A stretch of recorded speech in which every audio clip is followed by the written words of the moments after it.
तो आज की इस वीडियो में हम अपना अगला टॉपिक स्टार्ट करेंगे, डिफरेंशियबिलिटी। ठीक है, इससे पहले वाली वीडियो में हमने कॉन्टिन्यूटी के बारे में डिस्कस किया था। ठीक, तो चलिए स्टार्ट करते हैं डिफरेंशियबिलिटी को।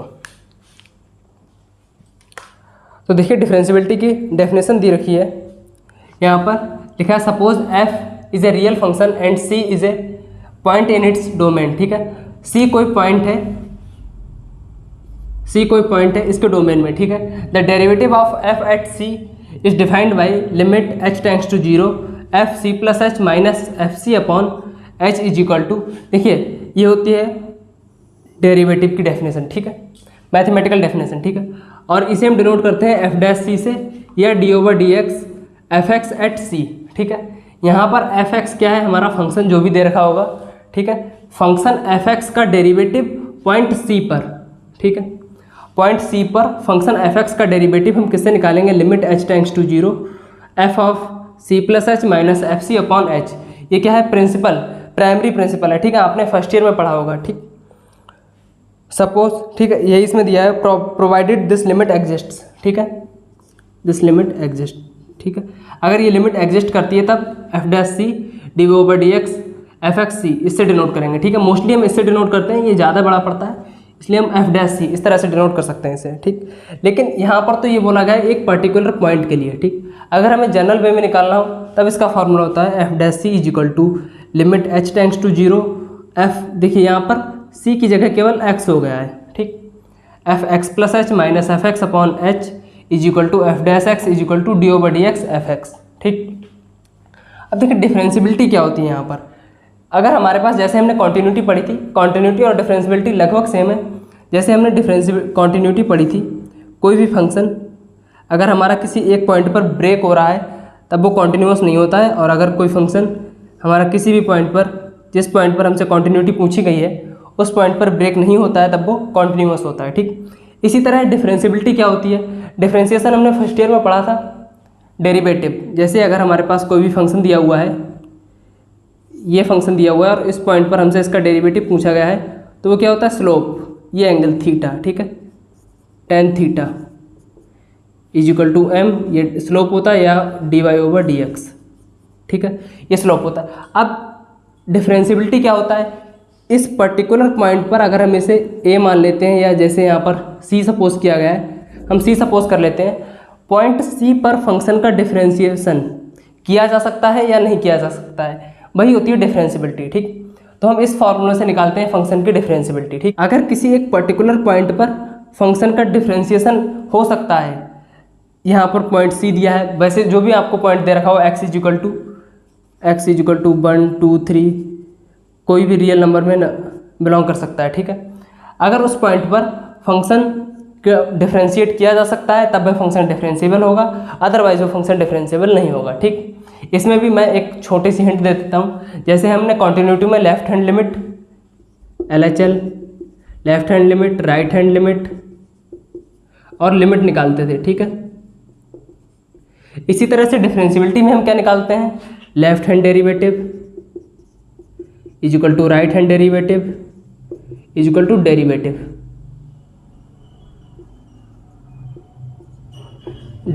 ठीक है, तो इस तरह से जैसे हम कॉन्टिन्यूटी में left hand limit, right hand limit और लिमिट निकालते थे, डिफरेंशियबिलिटी में क्या निकालते हैं, left hand derivative, right hand derivative और डेरिवेटिव। अगर ये तीनों इक्वल होते हैं तब हमारा फंक्शन डिफरेंशिएबल होता है। ठीक, तो इस तरह से ये हो गई हमारी डिफरेंशियबिलिटी। ठीक है, यही आपकी डेफिनेशन में भी यहाँ दिया हुआ है, नीचे लिखा है एफ डैश एक्स, यहाँ पर देखिए f dash x is equal to limit h tends to zero f x plus h minus f x upon h is equal to f dash x या d over d x f x.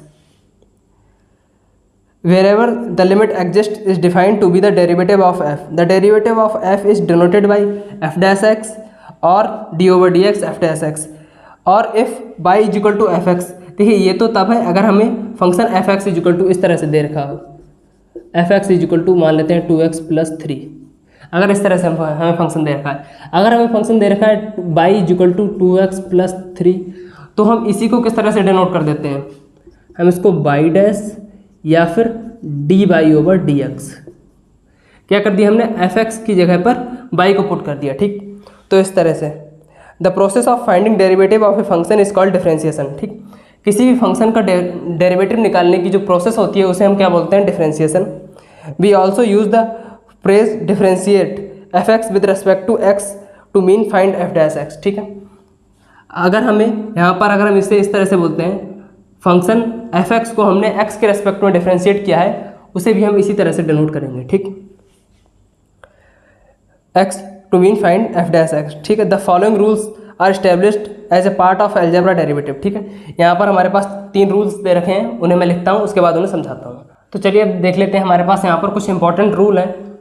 इनके लिए देखिए यहाँ पर दिया हुआ है, the following rules were established as a part of algebra for derivatives. ठीक है, यहाँ पर देखिए अगर हमारे पास u और b दो फंक्शन है, u और b अगर हमारे पास 2 फंक्शन है, इन दोनों फंक्शन को अगर हम ऐड कर लेते हैं या माइनस करते हैं, देखिए इस तरह से अगर हमारे पास u और b 2 फंक्शंस हैं, इन दोनों फंक्शंस को हम पहले ऐड कर लें या माइनस कर दें, उसके बाद डेरिवेटिव करें इनका, या फिर इन दोनों का अलग अलग डेरिवेटिव कर लें और उन्हें ऐड कर दें या फिर माइनस कर दें, ऐड कर दें या सब्ट्रैक्ट कर दें, उन दोनों का आंसर सेम आएगा। भाई यहाँ पर लिखा है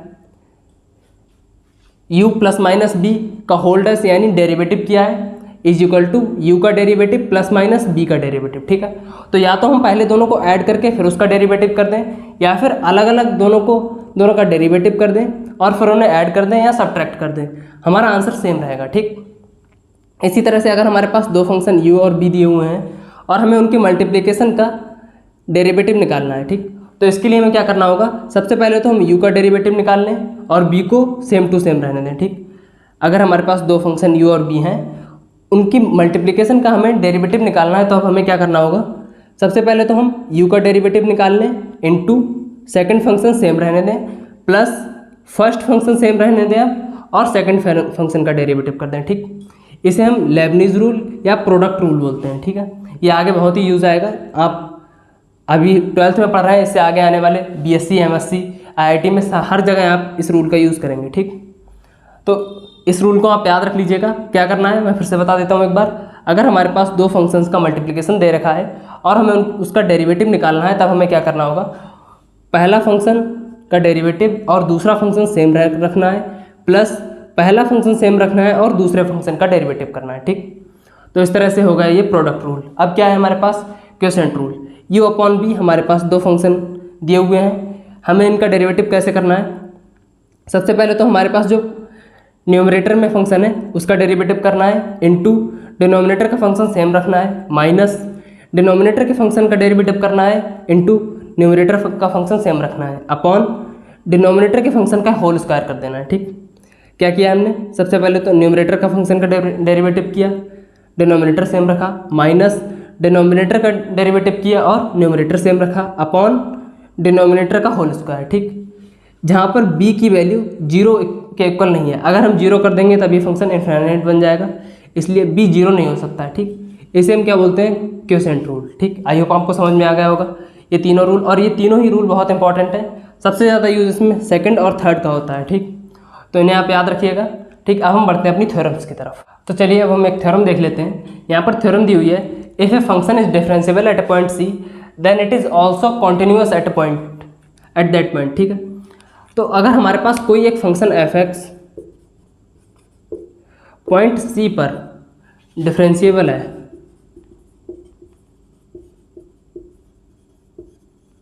एक पॉइंट c पर यह फंक्शन डिफरेंशिएबल है, तब जो फंक्शन f(x) है एट पॉइंट c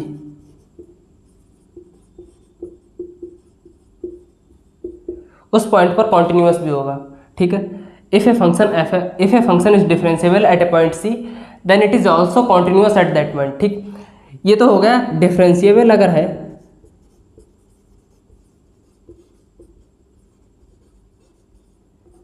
तब ये फंक्शन कॉन्टिन्यूअस होगा।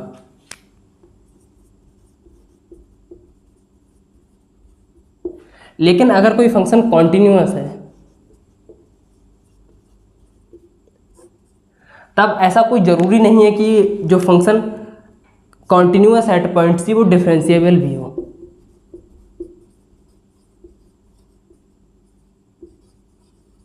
ठीक है,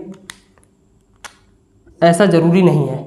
अगर कोई फंक्शन डिफरेंशिएबल है तब वो कॉन्टिन्यूस तो ज़रूर होगा, लेकिन अगर कोई फंक्शन कॉन्टिन्यूस है तो ऐसा कोई ज़रूरी नहीं है कि वो डिफरेंशिएबल भी हो।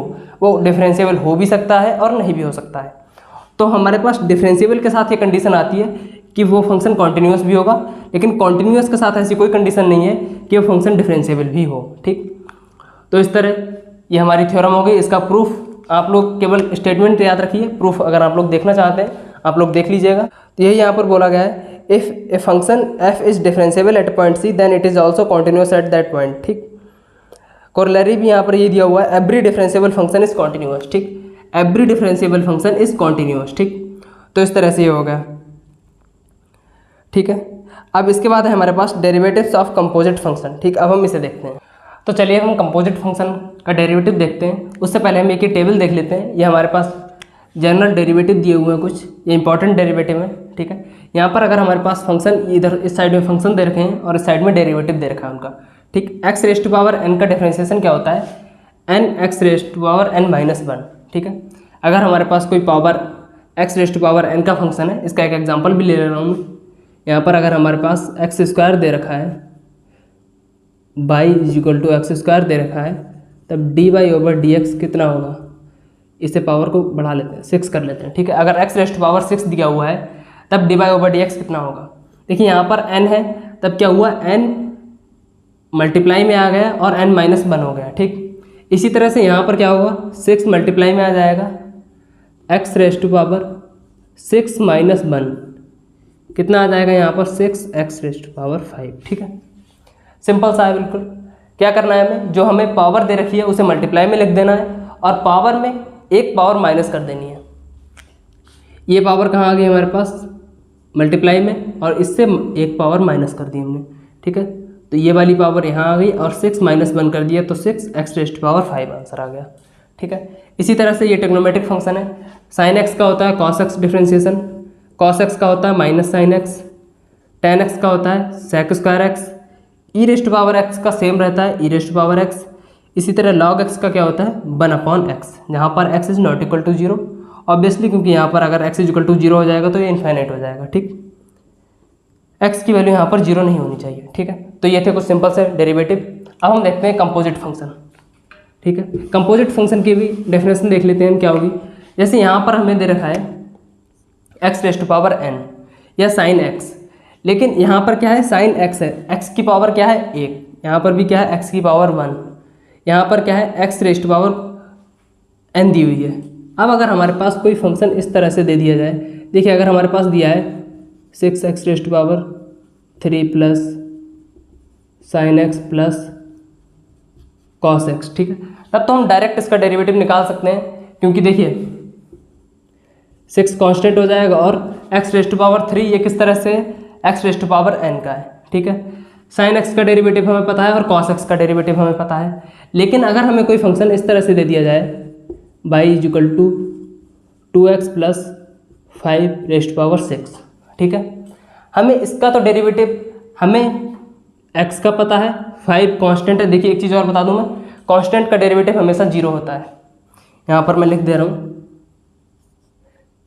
k is equal to constant.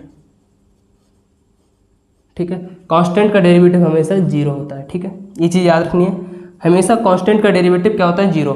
तो यहाँ पर 5 है, 5 का डेरिवेटिव क्या हो जाएगा 0। तो इस तरह से हमें यहाँ पर 2x प्लस 5 इसका तो डेरिवेटिव हम निकाल लेंगे, लेकिन इसके साथ में पावर 6 भी है, इसका डेरिवेटिव हम कैसे निकालेंगे। या फिर हमें बाई इज इक्वल टू दे रखा है sine x raise to power 6। अब हमें साइन एक्स का तो डेरिवेटिव पता है, यहाँ पर कॉस एक्स हो जाएगा, लेकिन एक्स रेज टू पावर यहाँ पर 6 दे रखा है, ना कि केवल एक्स। हमें केवल साइन एक्स का तो डेरिवेटिव पता है, कितना हो जाएगा कॉस एक्स, लेकिन यहाँ पर sine raise to power x है। इसे हम इस तरह से नहीं कर सकते हैं, यहाँ पर साइन एक्स है तो यहाँ पर भी 6 लगा दिया, यहाँ पर 6 लगा दिया, गलत हो जाएगा। ठीक है, इसके लिए अलग एक रूल होता है, उसे भी मैं बताऊँगा। तो इस तरह के अगर हमें कहीं पर फंक्शन दे रखे हैं उसे हम क्या बोलते हैं कंपोजिट फंक्शन। ये फंक्शन भी क्या होगा कंपोजिट, ये भी कंपोजिट होगा। या फिर बाई इज इक्वल टू हमें दे दिया है कहीं पर tan 2x प्लस 5, इस तरह का फंक्शन हमें दे दिया हो। देखिए यहाँ पर हमें क्या पता है 10x का डेरिवेटिव तो हमें पता है, लेकिन हमें 2x + 5 का डेरिवेटिव नहीं पता है। तो इस टाइप के फंक्शंस क्या होते हैं, कंपोजिट फंक्शंस, ठीक है। उनका डेरिवेटिव हम कैसे निकालते हैं, चलिए उसके बारे में हम पढ़ते हैं। तो देखिए यहाँ पर हम एग्जांपल ले लेते हैं एक। अगर हमें कोई फंक्शन f(x) दे रखा है या y = दे रखा है sin x⁻⁶, ठीक। यहाँ पर हमें कोई एक फंक्शन नहीं दिया हुआ है, यहाँ पर हमें दो फंक्शन दिए हुए हैं, जैसा अभी मैंने समझाया था। यहाँ पर देखिए हमें एक तो फंक्शन दिया है sin x और एक दूसरा फंक्शन दिया हुआ है x⁻⁶, ठीक है। तो यहाँ पर अगर हमें दो फंक्शन इस तरह से दे दिए जाएँ तो हम सपोज कर लेते हैं, हम मान लेते हैं लेट t = x⁻⁶, ठीक है। तब हमारे पास फंक्शन क्या हो जाएगा, y = sin t, ठीक है। हमें इसका डिफ्रेंशिएशन करना है x के रेस्पेक्ट में, ठीक। तो x के रेस्पेक्ट में यानी dy/dx निकालना है हमें। लेकिन हमारा फंक्शन, हमें दो फंक्शन दिए हुए हैं, ठीक है। तो हम दोनों फंक्शंस को अलग अलग कर लेते हैं, अलग अलग डेरिवेटिव कर लेते हैं, क्योंकि देखिए हमें sin x का डिफ्रेंशिएशन पता है, लेकिन sin x⁻⁶ का नहीं पता है, और हमें x⁻⁶ का पता है लेकिन sin x⁻⁶ का नहीं पता है, ठीक। तो हम दोनों को अलग अलग कर लेते हैं। हमने t = मान लिया है x⁻⁶, ठीक है। तो यहाँ पर हम ये कर सकते हैं dy/dt × dt/dx, ठीक है। हमने dt से मल्टीप्लाई कर दिया और dt से डिवाइड कर दिया है, ठीक। तो अब हमारे पास ये दोनों फंक्शंस अलग अलग हो जाएंगे, ठीक है। अब क्या लिख लेते हैं यहाँ पर हम, देखिए y की वैल्यू हम यहाँ पुट कर देते हैं d/dt। y की वैल्यू क्या है हमारे पास, sin t × d/dx। t की वैल्यू क्या है हमारे पास यहाँ पर,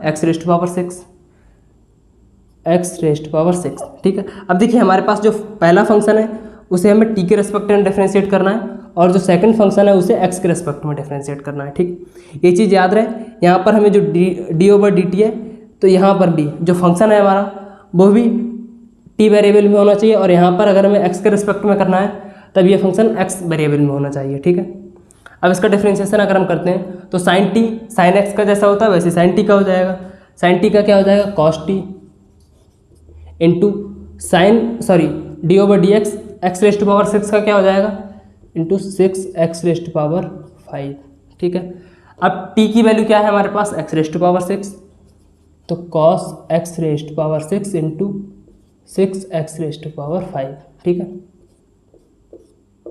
तो ये हो जाएगा इसका आंसर, y = sin x⁻⁶। इसका डिफरेंशिएशन ये आ जाएगा, ठीक। लेकिन अब इसे चेन रूल क्यों बोलते हैं, जैसे यहाँ पर हमें dy/dx dy/dt dt/dx दे रखा है, इसे हम एक्सपेंड भी कर सकते हैं। जैसे यहाँ पर हमें ये दो फंक्शन दे रखे थे, एक तो sin x और x⁻⁶, ठीक है। लेकिन अगर इसी तरह हमें तीन फंक्शंस दे दिए जाएँ, जैसे y = sin e⁻x⁻⁶, ठीक है। यहाँ पर देखिए क्या, यहाँ पर हमें तीन फंक्शंस दे दिए गए हैं। जैसे एक फंक्शन तो है sin e⁻x⁻⁶, देखिए मैं तीनों अलग अलग लिख देता हूँ। एक तो हमें ये दिया है sin x⁻⁶, दूसरा फंक्शन हमें क्या दिया है, e⁻x⁻⁶। अब तीसरा फंक्शन क्या है, x⁻⁶, ठीक है। तो यहाँ पर तीन फंक्शंस में ये डिवाइड है, एक तो हमारे पास टोटल ये फंक्शन है, दूसरा ये फंक्शन है, और तीसरा ये फंक्शन है।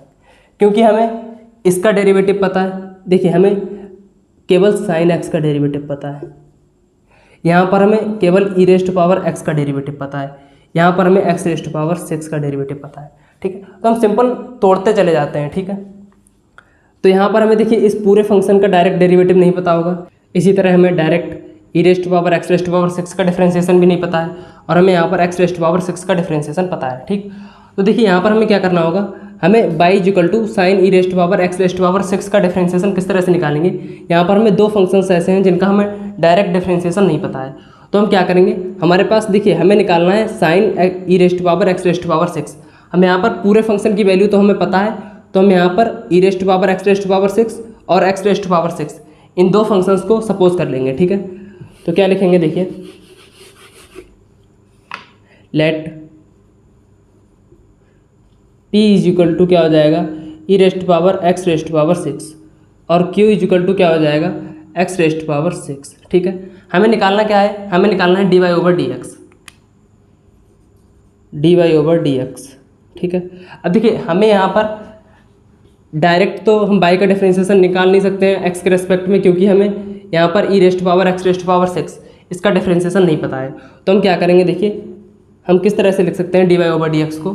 यहाँ पर d y over d x है लिखा है, यहाँ पर हम क्या करेंगे, पी से डिफरेंशिएट मल्टीप्लाई करेंगे और पी डी पी से डिवाइड, ठीक है, ये कर दिया। आप देखिए यहाँ पर डी पी से डी पी अगर कैंसिल होता है तो क्या आ जाएगा हमारे पास d y over d x, ठीक है। इसी तरह से हम फिर से डी एक्स को हटाते हैं और यहाँ पर डी क्यू से डिवाइड और डी क्यू से मल्टीप्लाई करते हैं, यहाँ पर क्या आ जाएगा डी एक्स, ठीक, इस तरह से आ गया। अब देखिए इसी तरह से, इसीलिए हम इसे चेन रूल बोलते हैं, ठीक है। चेन रूल क्यों बोलते हैं, जैसे यहाँ पर अभी हमें दो फंक्शंस को सपोज करना पड़ा, let p is equal to e rest power x rest power 6 और q is equal to x rest power 6, केवल दो फंक्शंस को हमें सपोज करना पड़ा। इसी तरह अगर हमारे पास q p q r कोई एक और फंक्शन सपोज करना हो जाता, तब हम किस तरह से कर देते हैं, यहाँ पर r कर देते, r से डिवाइड मल्टीप्लाई कर देते, ठीक है। इसी तरह से हम एक्सपेंड कर सकते हैं इसे, इसीलिए हम इसे बोलते हैं चेन रूल, ठीक है। यहाँ पर क्या आ जाएगा, हमारे पास केवल हमने दो फंक्शन को सपोज किया है, इसलिए क्या आएगा d y over d p, d p over d q और d q over d x, ठीक है, क्योंकि यहाँ पर हमने p और q केवल दो फंक्शंस को ही सपोज किया है। देखिए यहाँ पर अगर हम इस तरह से कैंसिल कर देते हैं डी पी से डी पी और डी क्यू से डी क्यू, हमारे पास क्या बचेगा वापस d y over d x, ठीक है। तो इस तरह से हम डिफ्रेंशिएट करते हैं। अब यहाँ पर हमें क्या करना होगा, p की वैल्यू हम यहाँ से पुट कर देंगे और q की वैल्यू यहाँ से पुट कर देंगे। देखिए हमारे पास बाई की वैल्यू क्या हो जाएगी, अब यहाँ से बाई इज इक्वल टू, देखिए sine e rest power x rest power 6, e rest power x rest power 6 की जगह क्या हो जाएगा p, तो ये हो जाएगा साइन p, ठीक है। अब देखिए d y over d x की वैल्यू लिखते हैं हम, d y over d x is equal to d over d p. Y की वैल्यू क्या है हमारे पास साइन p, तो यहाँ साइन p लिख देते हैं, साइन p, ठीक है। डी ओवर डी क्यू है, यहाँ पर p की वैल्यू पुट कर देते हैं, तो क्या कितना हो जाएगा, e rest power x rest power 6 d over d q, e rest power, देखिए एक्स रेस्ट पावर 6 की वैल्यू क्या है हमारे पास q, तो यहाँ पर q लिख देते हैं, क्योंकि देखिए हमारे पास जो डिनोमिनेटर में है, जैसे यहाँ पर p है तो हमें p के रेस्पेक्ट में करना है, तो यहाँ पर हमारा फंक्शन भी p वेरिएबल में होना चाहिए। उसी तरह यहाँ पर q है अगर, तो यहाँ पर हमारा फंक्शन भी q वेरिएबल में होना चाहिए, into d over d x. q की वैल्यू क्या है हमारे पास, x rest power 6, x rest power 6, ठीक है। अब हम इसका डिफरेंशिएशन कर देते हैं। देखिए डिफरेंशिएशन क्या होगा, साइन p का क्या हो जाएगा cos p into e rest power q, इसका सेम रहेगा e rest power q into d over d x, x rest power 6 का डिफरेंशिएशन कितना हो जाएगा 5 x rest power 6 x rest power 5, ठीक है। अब वैल्यू पुट कर देते हैं हम, यहाँ पर p की वैल्यू कितनी हो जाएगी, e rest power x rest power 6, ठीक है, cos e rest power x rest power 6 into e rest power q की वैल्यू कितनी हो जाएगी x rest power 6, x rest power 6 into 6 x rest power 5, ठीक है। तो यहाँ से हमारा आंसर अगर हम लिखते हैं तो आंसर कितना हो जाएगा 6 x rest power 5 into e x rest power 6 into cos e rest power x rest power 6, ठीक है। देखिए इससे हमें यहाँ पर पता लगता है, इसे हम चेन रूल क्यों बोलते हैं। जैसे यहाँ पर हमारे पास ये जो कंपोजिट फंक्शन था, ये तीन फंक्शंस का कंपोजिट फंक्शन था, p q और बाई, ठीक है। तो इसमें यहाँ पर हमने 3 बार एक्सपेंड कर लिया। इसी तरह से यहाँ पर दो कंपोजिट फंक्शंस का, ये कंपोजिट फंक्शन दो फंक्शंस का था, तो इसे हमने 2 बार एक्सपेंड कर लिया। इसी तरह से अगर हमारे पास कोई भी कंपोजिट फंक्शन 4 फंक्शंस का होता तो इसे हम और एक्सपेंड कर लेते, ठीक है। इसीलिए इसे हम चेन रूल बोलते हैं, ठीक। आई होप आपको चेन रूल समझ में आ गया होगा। अब हम इस पर बेस्ड कुछ क्वेश्चंस को सॉल्व करते हैं। तो चलिए अब हम क्वेश्चन नंबर यहाँ पर 1 और 6 सॉल्व करते हैं। आपका क्वेश्चन क्या दे रखा है, क्वेश्चन दे रखा है differentiate the functions with respect to x in exercise 1 to 8, ठीक है। यहाँ पर ये दोनों क्वेश्चंस x के रेस्पेक्ट में डेरिवेटिव करना है, ठीक है, डिफरेंशिएट करना है x के रेस्पेक्ट में। तो क्या करेंगे हम, सबसे पहले तो हम x² + 5 को t मान लेंगे, ठीक है। Let t is equal to x² +5, ठीक है। अब क्या करेंगे हम, dy/dx हमें निकालना है, तो dy/dt इंटू dt/dx, ठीक है। अब देखिए यहाँ पर हम क्या करते हैं, बाई और t दोनों की वैल्यू यहाँ पर पुट कर देते हैं, तो d/dt, बाई की वैल्यू क्या हो जाएगी, देखिए यहाँ से मैंने लिखी नहीं, बाई इज इक्वल टू क्या हो जाएगा, साइन t, क्योंकि x² + 5 की वैल्यू क्या है t, तो यहाँ क्या आ जाएगा साइन t इंटू d/dx, और t की वैल्यू क्या हो जाएगी x² + 5, ये हो जाएगा x² + 5, ठीक है। इसका डेरिवेशन करते हैं हम, तो क्या आएगा, देखिए साइन t का क्या होता है cos t into d/dx x² + 5, इसका डेरिवेटिव क्या होगा 2x + 0, ठीक है। x⁻n का डेरिवेटिव क्या होता है n x⁻n - 1, ठीक है,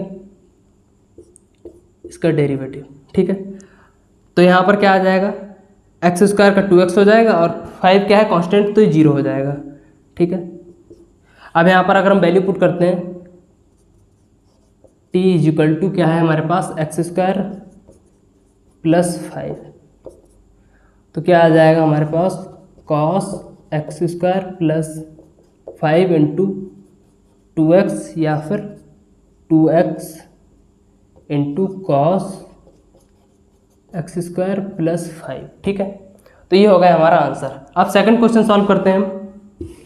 6th नंबर क्वेश्चन है आपकी एक्सरसाइज में। यहाँ पर देखिए दोनों रूल का यूज़ होगा, दो रूल। सबसे पहले तो प्रोडक्ट रूल का यूज़ होगा, u इंटू बी वाला। क्या था प्रोडक्ट रूल, देखिए फर्स्ट फंक्शन का derivation second same plus first sem second function का डेरिवेशन, ठीक है। या फिर इस तरह से कर सकते हैं, फर्स्ट फंक्शन सेम, सेकंड का डेरिवेशन, फर्स्ट का डेरिवेशन सेकंड सेम, ठीक है, इस तरह से। तो क्या आएगा dy/dx इज इक्वल टू। अब देखिए यहाँ पर मैं एक और मेथड बताता हूँ आपके लिए, है वो भी चैन रूल लेकिन एक इजी टाइप हो जाएगा। जैसे यहाँ पर हमारे पास cos x³ सेम रहेगा, cos x³ सेम रहेगा, ठीक। अब हमें डिफ्रेंशिएशन करना है यहाँ पर d/dx sin² x⁵ का, ठीक है। अब देखिए हमें sin x का डिफ्रेंशिएशन पता है लेकिन sin² x का नहीं पता है, तो यहाँ पर हम sin हमारे पास है sin x²x⁵, ठीक है, sin² x⁵। हमें sin x का डिफ्रेंशिएशन पता है लेकिन sin² x का नहीं पता है, तो अगर हम sin x⁵ को इस तरह से लिखते हैं, तब इस तरह से हम लिख सकते हैं। अब हम sin x⁵ को हम x की तरह ट्रीट करेंगे, तो अगर हम x की तरह ट्रीट करेंगे तो यहाँ पर क्या कितना हो जाएगा x², और x² का डिफ्रेंशिएशन कितना होता है 2x, तो यहाँ पर अगर हम 2x, इसका डिफ्रेंशिएशन कितना होता है 2x, x की जगह पर यहाँ पर क्या है sin x⁵, तो अगर हम यहाँ पर लिख दें कितना आएगा 2 sin x⁵, ठीक। अब यहाँ पर हमने sin x⁵ को x की तरह ट्रीट किया है, जबकि ये है यहाँ पर क्या sin x⁵, हमने x की तरह इसे ट्रीट किया है लेकिन ये x है नहीं, इसलिए हम इसका एक बार और डिफ्रेंशिएशन कर देते हैं sin x⁵, ठीक है। क्योंकि यहाँ पर हमने इसे x की तरह ट्रीट किया है, ये x है नहीं, इसलिए हम एक बार और इसका डिफ्रेंशिएशन करते हैं, ठीक। अब हमारे पास क्या बचता है यहाँ पर प्लस। अब देखिए यहाँ पर क्या है d/dx cos x³, ठीक है, cos x³, ठीक है। हमें cos x का तो डिफ्रेंशिएशन पता है लेकिन cos x³ का नहीं पता है, तो अगर हम यहाँ पर x³ को x की तरह ट्रीट करें तो यहाँ पर कितना हो जाएगा cos x, और cos x का डिफ्रेंशिएशन कितना होता है -sin x, तो यहाँ पर हम लिख सकते हैं -sin x³। यहाँ पर है x³ लेकिन हम उसे किस तरह से ट्रीट कर रहे हैं, सिंगल वेरिएबल x की तरह ट्रीट कर रहे हैं, लेकिन अगर हम क्वेश्चन सॉल्व कर रहे हैं वहाँ पर तो हमारे पास जो वैल्यू है वही लिखेंगे ना, तो यहाँ पर लिख दिया हमने -sin x³। अब यहाँ पर हमने x³ को x की तरह ट्रीट किया है लेकिन यहाँ पर है क्या x³, तो इसका हम एक बार और डिफ्रेंशिएशन कर देते हैं d/dx x³, ठीक है। यहाँ पर हमारे पास क्या बचता है, into sine square x rest to power 5। ठीक, अब क्या आएगा नेक्स्ट लाइन में, देखिए 2 sin x into cos x cube. अब यहाँ पर क्या है, d/dx sine x raised power 5। ठीक है, अब हमें साइन एक्स का डिफ्रेंशिएशन तो पता है, कॉस एक्स होता है, लेकिन साइन एक्स रेस्ट पावर 5 का नहीं पता है। तो हम क्या करेंगे, फिर से भाई साइन एक्स लिख देंगे, साइन एक्स रेस्ट पावर 5 को एक्स की तरह ट्रीट करेंगे। अगर एक्स की तरह ट्रीट करते हैं हम, तब यहाँ पर क्या आएगा हमारे पास, साइन एक्स का डिफ्रेंशिएशन कितना होता है, कॉस एक्स, और यहाँ पर क्या है, एक्स रेस्ट पावर 5। हमने यहाँ पर एक्स रेस्ट पावर 5 को एक्स की तरह ट्रीट किया है, इसलिए हम इसका एक बार और डिफ्रेंशिएशन करेंगे, एक्स रेस्ट पावर 5, यहाँ पर माइनस साइन एक्स क्यूब, ये तो ब्रैकेट में अलग है, और क्या है d ओवर, अब देखिए d/dx एक्स क्यूब का डिफ्रेंशिएशन कितना होता है, डायरेक्ट हमें पता है, ये हो जाएगा 3x², और यहाँ पर क्या बचता है हमारे पास, into sine square x rest to power 5। ठीक, अब क्या बचा है हमारे पास, देखिए यहाँ पर कितना हो जाएगा, 2 sin x into cos x cube into cos x raised power 5 into, अब देखिए एक्स रेस्ट पावर 5 का डायरेक्ट डिफ्रेंशिएशन हमें पता है, कितना हो जाएगा, 5x रेस्ट पावर 4 माइनस ये कितना हो जाएगा, देखिए 3x² sine x cube into sine square x rest power 5। अब अगर हम इसे लिखते हैं तब कितना हो जाएगा, देखिए 2 × 5 10x rest power 4 sine x into cos x cube into cos x raised power 5 minus 3x² into sine x cube into sine square x rest power 5। ठीक है, ये आ गया हमारा फाइनल आंसर। ठीक, आई होप आपको समझ में आ गया होगा। एक बार मैं फिर समझा दे रहा हूँ। यहाँ पर देखिए, यहाँ पर हमने क्या किया, सबसे पहले तो प्रोडक्ट रूल का यूज़ किया। फर्स्ट फंक्शन ऐसा ही, सेकंड का डेरिवेटिव, फिर फर्स्ट का डेरिवेटिव, सेकंड फंक्शन सेम। ठीक है, उसके बाद हमने क्या किया, देखिए यहाँ पर है हमारे पास sine square x rest power 5। ठीक है, अब sine square x rest power 5 है, लेकिन हमें डिफ्रेंशिएशन किसका पता है, हमें डिफ्रेंशिएशन पता है सिर्फ साइन एक्स का। ठीक है, साइन एक्स का डिफ्रेंशिएशन हमें सिर्फ पता है।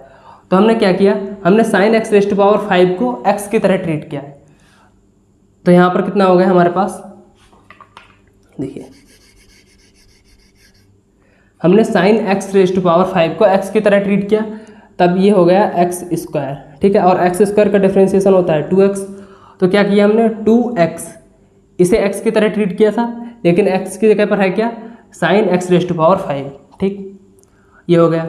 फिर हमने साइन एक्स रेस्ट पावर 5 को x की तरह ट्रीट किया, इसलिए एक बार हम उसका फिर डिफ्रेंशिएशन कर देते हैं x के रिस्पेक्ट में, प्लस इसका डिफ्रेंशिएशन किया बिल्कुल सेम वैसे ही। यहाँ पर एक्स क्यूब का डिफ्रेंशिएशन, कॉस एक्स का तो पता है लेकिन कॉस एक्स क्यूब का नहीं पता है, इसलिए हमने क्या किया, एक्स क्यूब को हम एक्स की तरह ट्रीट कर रहे हैं। तो कॉस एक्स का डिफ्रेंशिएशन कितना हो गया, माइनस साइन एक्स, और एक्स जगह क्या लिख दिया, एक्स क्यूब। अब एक्स क्यूब को हमने एक्स की तरह ट्रीट किया है, इसलिए d/dx एक्स क्यूब का एक बार फिर से डिफ्रेंशिएशन कर दिया है। और ये फंक्शन तो नॉर्मल है, ये हमारा sine x square x rest power 5। अब क्या किया हमने, यहाँ तक तो सेम रहा, d/dx sine x raised power 5। अब साइन एक्स रेस्ट पावर 5, हमें साइन एक्स का डिफ्रेंशिएशन पता है, लेकिन साइन एक्स रेस्ट पावर 5 का नहीं पता है। तो एक्स रेस्ट पावर 5 को हमने एक्स की तरह ट्रीट किया, तो साइन एक्स का डिफ्रेंशिएशन होता है कॉस एक्स, और एक्स की जगह क्या है, एक्स रेस्ट पावर 5। अब एक्स रेस्ट पावर 5 को हमने एक्स की तरह ट्रीट किया है, इसलिए इसका एक बार फिर से डिफ्रेंशिएशन हमने कर दिया है। ठीक है, इसी तरह से डायरेक्ट हमारा ये आंसर आ गया। ठीक, आई होप आपको ये दोनों क्वेश्चन समझ में आ गए होंगे। अगर कोई भी डाउट है आप लोग कमेंट बॉक्स में पूछ लीजिए। इसके बाद अब हम बढ़ते हैं अपने अगले क्वेश्चन। तो चलिए अब हम क्वेश्चन नंबर 10 सॉल्व करते हैं। यहाँ पर क्वेश्चन दिया हुआ है हमारे पास, prove that the greatest integer function defined by f(x) is equal to greatest integer x 0 to 3, x की वैल्यू यहाँ पर 0 to 3 है, is not differentiable at x is equal to 1 and x is equal to 2। ठीक है, question number 10 और question number 9 बिल्कुल same है। जैसे क्वेश्चन नंबर 10 सॉल्व होगा सेम इसी तरह से क्वेश्चन नंबर 9 सॉल्व होगा। यहाँ पर क्वेश्चन नंबर 9 दिया है, prove that the function f given by f x is equal to modulus of x minus 1 x belongs to r is not differentiable at x is equal to 1। जिस तरह से question number हम 10 solve करेंगे same इसी तरह से question number 9 solve करेंगे, केवल फंक्शन चेंज है यहाँ पर, और वहाँ पर एक्स इज इक्वल टू सिर्फ 1 पर चेक करना है हमें। ठीक, तो चलिए हम क्वेश्चन नंबर 10 स्टार्ट करते हैं। देखिए क्वेश्चन सॉल्व करने से पहले हम एक चीज़ देख लेते हैं। यहाँ पर ग्रेटेस्ट इंटीजर क्या होता है। ग्रेटेस्ट इंटीजर एक्स यहाँ पर हमें दिया हुआ है। अब इसकी रेंज वैल्यू क्या दी है, 0 to 3 के बीच। अगर हमारे पास एक्स की वैल्यू 1.5 पुट करते हैं तब ग्रेटेस्ट इंटीजर में इसकी वैल्यू 1 हो जाएगी। इसी तरह से अगर हम 1.1 पुट करते हैं तो इसकी वैल्यू 1 हो जाएगी, या हम 1.9 पुट करते हैं तब भी इसकी वैल्यू 1 हो जाएगी। ठीक है, तो ग्रेटेस्ट इंटीजर में हमेशा इंटीजर वैल्यू मिलती है हमें। ठीक है, हमने 1.1 पुट किया तब भी हमें 1 मिला, और 1.9 पुट किया हमने तब भी हमें 1 मिला। ठीक है, इसी तरह से अगर हम 2.9 पुट करते हैं तब हमें 2 मिलेगा। यहाँ पर देखिए इसमें ग्रेटेस्ट इंटीजर क्या है, 2 है, इसलिए हमें 2 मिला। यहाँ पर ग्रेटेस्ट इंटीजर क्या था, 1 था, इसलिए हमें यहाँ पर 1 मिला। इसी तरह से अगर हम 2.5 पुट करते हैं हमें 2 मिलेगा। ठीक, तो ये होता है ग्रेटेस्ट इंटीजर। यहाँ पर हमें सिर्फ इंटीजर वैल्यू मिलती है। ठीक, आई होप आपको समझ में आ गया होगा। चलिए हम क्वेश्चन स्टार्ट करते हैं। ठीक है, अब देखिए यहाँ पर हमें पूछा है is not differentiable at x is equal to 1। जैसा मैंने स्टार्टिंग में बताया था, अगर हमें किसी भी कुछ फंक्शन की डिफरेंशिएबिलिटी चेक करनी होती है, हम क्या चेक करते हैं, लेफ्ट हैंड डिफरेंशिएबिलिटी और राइट हैंड डिफरेंशिएबिलिटी। ठीक है, देखिए इस पर बेस्ड आपकी एक्सरसाइज में सिर्फ 2 क्वेश्चन है, 9th और 10th। ठीक है, तो हम स्टार्ट करते हैं question number question number 10 solve करते हैं। तो क्वेश्चन नंबर 10 के लिए हम x इज इक्वल टू 1 पर देखते हैं सबसे पहले। तो at x is equal to 1 LHD left hand differentiability. ठीक है, तो लेफ्ट हैंड डिफरेंशिएबिलिटी के लिए देखिए स्टार्टिंग में हमने फार्मूला पढ़ा था, फार्मूला भी मैं बता देता हूँ। फार्मूला हमारे पास क्या था, किसी भी फंक्शन f डैश c के लिए हमने क्या पढ़ा था, limit h tends to 0 f of c plus h minus f of c upon h। ठीक है, ये फार्मूला हमने पढ़ा था। ठीक, अब लेकिन यहाँ पर हमारे पास क्या है, x इज इक्वल टू 1 और हमें लेफ्ट हैंड डिफरेंशिएबिलिटी निकालनी है। तो लेफ्ट हैंड डिफरेंशिएबिलिटी के लिए फार्मूला क्या होगा, देखिए limit x tends to 1 negative f of 1 minus h minus f of 1 upon h। ठीक है, ये फार्मूला होगा हमारे पास लेफ्ट हैंड डिफरेंशिएबिलिटी के लिए। यहाँ पर या तो हम इस तरह से लिख सकते हैं x टेंड्स टू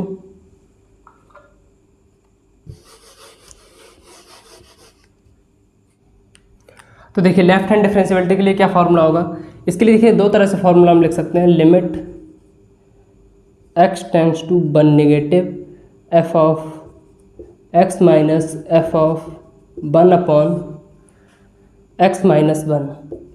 ठीक है, अब देखिए इसे अगर हम h में चेंज करते हैं तब कितना आएगा फार्मूला हमारा, is equal to limit h tends to 0 f of, देखिए यहाँ पर 1 नेगेटिव है तब क्या आएगा 1 माइनस h, x की जगह minus f of 1 upon x की जगह क्या आएगा 1 माइनस h, तो 1 माइनस h माइनस 1। ठीक, तो कितना हो जाएगा यहाँ पर, लिमिट h टेंड्स टू 0, यहाँ पर कितना आएगा, देखिए 1 माइनस h है और फंक्शन क्या है हमारे पास, f(x) greatest integer of x, तो x की जगह क्या आएगा 1 minus h minus f of 1, तो यहाँ पर कितना आ जाएगा, ग्रेटेस्ट इंटीजर ऑफ 1 अपॉन 1 से 1 कैंसिल हो जाएगा, यहाँ पर माइनस h। ठीक, अब देखिए जैसा मैंने अभी यहाँ पर बताया था, हमारे पास अगर ग्रेटेस्ट इंटीजर में 1.1 है तब कितना आएगा 1, और अगर 0.1 होगा हमारे पास तब 0 आएगा। ठीक, तो यहाँ पर अगर 1 माइनस h है और h क्या है, h टेंड्स कर रहा है 0 की तरफ, तो h एक बहुत ही छोटी वैल्यू है। तो अगर 1 से कोई बहुत छोटी वैल्यू मान लेते हैं 0.0001 माइनस हो रहा है, तब भी 1 से तो छोटी वैल्यू हो जाएगी, तो हमें कितना मिलेगा यहाँ पर 0.00009, ठीक है, इतना ही तो मिलेगा ना हमें। अगर 1 से 0.0009 माइनस करते हैं तब हमें कितना मिलेगा, इतना मिलेगा, ठीक है। तो इससे हमें क्या मिलेगा, अगर हम इसे ग्रेटेस्ट इंटीजर में देखते हैं तो कितना आएगा, 0 आएगा। तो यहाँ पर कितना हो जाएगा 0, लिमिट लगाने से पहले h टेंड्स टू 0, यहाँ पर कितना हो जाएगा 0 -1/-h, माइनस से माइनस कैंसिल हो जाएगा, और लिमिट अप्लाई करने पर यहाँ पर हमें क्या मिलेगा 1/0 यानी इनफाइनाइट, ठीक। तो लेफ्ट हैंड डेरिवेटिव हमें क्या मिला, इनफाइनाइट, ठीक। अब हम निकालते हैं right hand derivative. Left hand derivative मैं यहाँ पर लिख देता हूँ, इनफाइनाइट मिला है हमें, ठीक। अब राइट हैंड डेरिवेटिव निकालते हैं।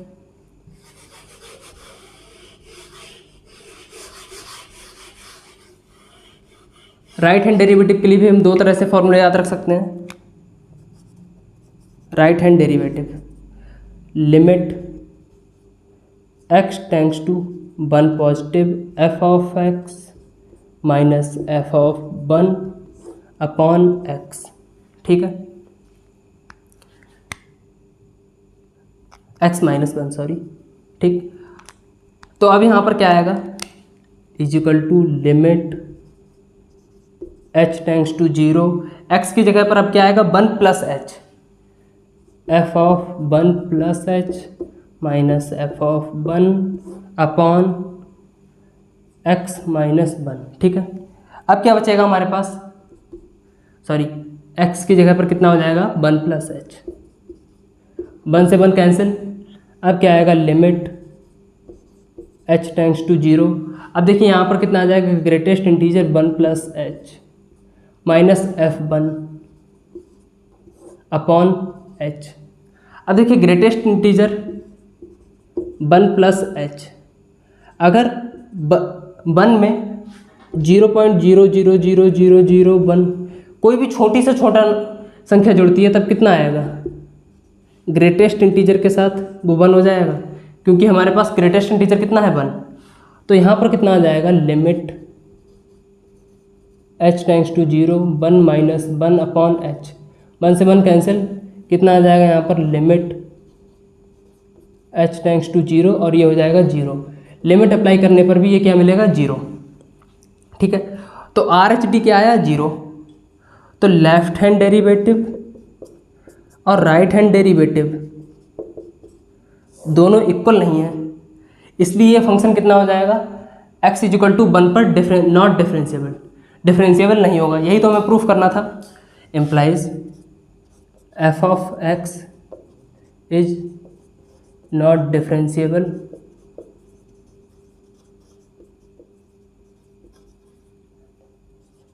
एट x = 1, ठीक है। तो इस तरह से यहाँ पर मैंने x = 1 पर आपको सॉल्व करके दिखा दिया है। x = 2 पर आप लोग खुद कीजिए और क्वेश्चन नंबर 9 सॉल्व कर लीजिए, ठीक है। इसके अलावा भी अगर इस एक्सरसाइज से कोई भी डाउट है आप लोगों के लिए कमेंट बॉक्स में पूछ लीजिए, वहाँ पर मैं आपका डाउट क्लियर कर दूंगा, ठीक है। तो इस एक्सरसाइज के लिए इतना ही। अब हम मिलते हैं अपनी अगली एक्सरसाइज के साथ। Thank you so much.